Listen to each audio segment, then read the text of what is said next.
G'day viewers, how are you? We've made it to the end of another week. Friday means it's time for Totally Fucked Up Friday. And this has been a bit of a week in Australia. And as a little bit of a lead-in, I do occasionally get people say to me, you should be able to say something positive about political opponents, people that you very strongly disagree with. You should still be able to find something positive to say. Like the Conservative government running Australia at the moment. People say, surely you can find something positive to say about Scummo and his carnival of fucking clowns. Well, truth be told, I can. Particularly after a few of the pronouncements from key senior figures this week, I can say something positive about the federal government. They've done something good for me. They have given me something to get genuinely angry about and given me material for videos. Namely, their frankly quite terrifying descent in towards totalitarianism. It's really quite disturbing how casually they're just spitting out, you know what? The government should just be able to fuck up anyone they like. Anyone that there's disagreement with, the government should just be able to crush them. And I've been talking this week particularly about protests that happened in Melbourne during the week. There's a mining conference known as IMARC, the International Mining and Real Cunts Conference. It was something like that, the acronym stood for. And there was protests about these pieces of shit reveling in their environmental fucking ravaging. And the cops went in very heavy. There is abundant video evidence of cops clearly reacting extraordinarily out of scale with what was happening, being incredibly violent to people who were absolutely, definitely, 100% not being violent. Apparently, not moving fast enough for a cop is justification to be beaten repeatedly with a baton, smacked about, thrown to the ground, forcibly and violently arrested. Just be a bit too slow for them and they will fuck your shit up. It was particularly humorous to me when some journalists discovered this. They'd been very keen to talk about, oh, look at these awful protesters. They're being mean to the mining executives. They're saying bad things. One or two of them even spat towards them. That's terrible. Let me go and be a journalist. And they got in the cops' way. And the cops weren't nice to them. And they were extraordinarily indignant. It's like, welcome to the party, dickhead. The voices of authority say something. And if you don't 100% or preferably about 500% comply with what they say instantaneously, they will fuck you up. No matter what you think your rights are, no matter what you think a journalist is accorded, the cops and by extension, the government do not agree. And while I'm in this video going to centre on the federal Conservative government, it is worth noting the state Labor government here in Victoria was 100% wholeheartedly behind the fucking cops, which is absolutely predictable. I'm actually, in general terms, reasonably well disposed to the Andrews government. They honestly seem, from my perspective, to be pretty much the best state government in the country at the moment. But it is hardly surprising the people from the halls of power immediately defer to the cops in any situation where shit goes south. That is simply the way power works. Power defends power. And no matter how badly the cops behave, it seems that's just the way it goes. One who was caught obviously doing like fucking 4chan trolling with white power symbols. The cops go, no, he was just saying, it's okay, it's okay. It's like, fuck off. And people actually found his social media presence, which was full of alt-right and Chan memes. Like, he knew exactly what he was doing. Not that anyone rational needed justification for it. But yeah, it's conclusive that this piece of shit knew what he was doing. And another one was photographed. Quite clearly, he put a sticker on his body cam that said, EAD hippie, eat a dick hippie, which is a little bit confrontational to say the least. And that was one of the hilarious things. The fucking bootlickers in the government, the media, and the public generally saying, oh, why did those protesters have to protest so forcefully? Whatever happened to being, reasonable and respectful when cops are putting stickers on themselves saying, eat a dick hippie, and then beating the fuck out of people who are not in any way being violent? It's pretty clear how far respect actually gets you. It's just ridiculous. And the cops went one further than ignoring offensive symbols. There was video of them clearly hitting people who were moving away, hitting them in the back of the head. And the cops went, well, that's what we call a palm strike. And we use that when appropriate. It's like, long story short, the cops are just saying, we'll smack you the fuck about when we decide we're going to smack you the fuck about, okay? You don't have to be committing what a reasonable person would consider a crime.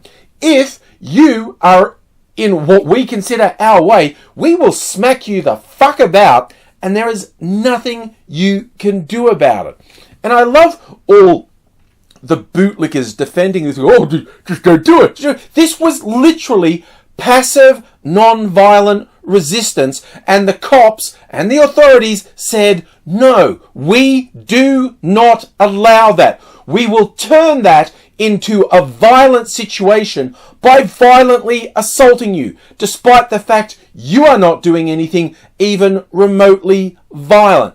Fuck that noise. And then we get Peter Dutton, the fucking racist potato, who just has a long history of disturbingly reflexively going to really fucking fascist responses to things. He's saying this week, you know what? The protesters should pay for the police. We don't need to have all the police there not doing their work. Well, don't send the fucking police, you fucking thug. That's one option. And just the ridiculousness of, like, as a threat, he's the same guy who said, oh, you know what? If someone's unemployed and at a protest, and we find out they're at a protest, instead of looking for a job 24 hours a day, we should cut off their unemployment benefits, you fucking piece of shit. And the idea of protesters should pay for the police. Which protesters? When there are hundreds or thousands, or when you see some of the climate rallies, tens of thousands to hundreds of thousands of people, who do you single out?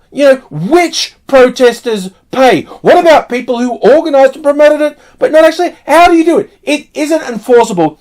But it's a threat. It's a bully boy threat to say, we are going to fucking destroy your lives if you inconvenience us.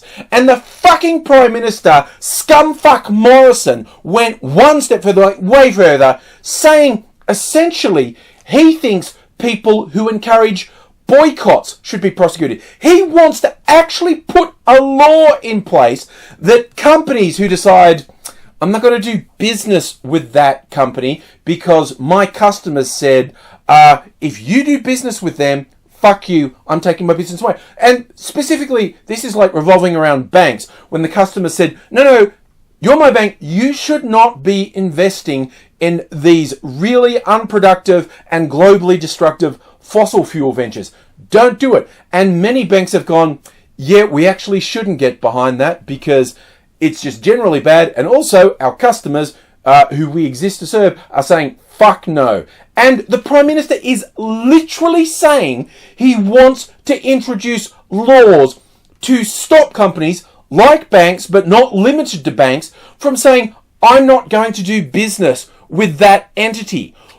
What the fuck? This is the Conservatives. This is the party of small government. The party of freedom. The party of the individual. Saying, you do not get to choose how you operate. You as a private citizen don't have any rights of self-determination. You as a corporate entity do not have the right to decide how you run your business. We will tell you what you can do. And make no mistake, they already have a long record of telling companies who they can't deal with. They say you're not allowed to do that. You're not allowed to do this. But now they're saying, oh, we will actually force you to support enterprises that you don't want to because your customers have said, don't do that shit. This is absolutely unconscionable. This is, it sounds like hyperbole to say fascism, but I don't see how anyone could see this as anything apart from massive government overreach. This is the same government who uses the cops to go after journalists who embarrass them. It's like, oh no, you got information from a government employee, a whistleblower. Oh, they're not allowed to tell you that. We're going to actually raid you and try and find out who it was. And they go further. There was a story came out this week that they sent the cops to monster employees of a private company. There was a travel company called Hello World that gave free trips to the federal finance minister, Matthias Cormann, who surprisingly was awarding contracts to self-same company that was headed by a prominent Liberal Party figure. And when it was made public that he had a family holiday for free on this company, he said, oh, I didn't realise my life is really busy. I didn't even realise that happened. I'll pay for it now. But now the cops are actually monstering ex-employees of this company going, did you tell? Did you fucking tell? So the government is using the police as an ideological weapon, which again, I know, not exactly a new tactic, but this sort of bullshit saying, no, mining is really important. Coal is really important.